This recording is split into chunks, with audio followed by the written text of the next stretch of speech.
আসসালামু আলাইকুম ওয়ারাহমাতুল্লাহি ওয়াবারাকাতুহু। প্রিয় ভাই ও বন্ধুরা, আশা করি আল্লাহর মেহেরবানিতে আপনারা সবাই ভালো আছেন। শুধুমাত্র একটি মেসেজ পাওয়ার অপেক্ষায় মধ্যরাত পর্যন্ত জেগে থাকা, একটি বার তার কণ্ঠস্বর শোনার জন্য মনের চরম ব্যাকুলতা, একটি রিপ্লাইয়ের আশায় সারাটা রাত জেগে থাকা।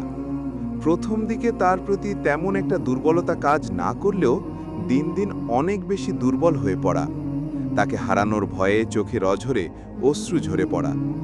কিন্তু আজ তার কাছে আপনার এসব শুধুই আলগা ইমোশন আর পাগলামি। খুব চেষ্টা করেছিলেন তাকে হালালভাবে পাওয়ার, কিন্তু অবশেষে কোনোভাবেই সে আপনার হলো না।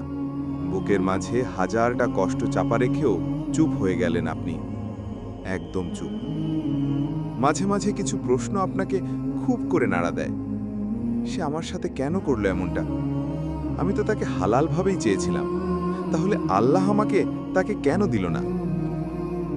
কিন্তু আপনার কি মনে পড়ে আপনি যে ওই ছলনাময়ীর ভালোবাসায় অন্ধ হয়ে আপনার রবকে ভুলে গিয়েছিলেন? আপনি ভুলে গিয়েছিলেন আপনার রব কতটা মহান, কতটা দয়ালু। আপনি এত বড় একটি পাপে জড়িত থাকার পরও আপনার রব আপনাকে ধ্বংস করে দেননি, আপনাকে তার রহমতের ছায়া থেকে বিতাড়িত করেননি, সমাজের কাছে অপমানিত করেননি। তিনি আপনাকে ভালোবাসেন, ভালোবাসেন বিধায়ী তিনি আপনাকে নতুনভাবে বাঁচার সুযোগ করে দিয়েছেন।